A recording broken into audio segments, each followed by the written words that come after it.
Nandito kami ngayon guys sa Natipuan Beach.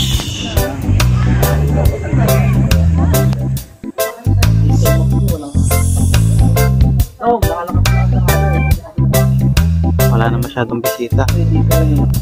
Tapos na ang mahal na araw.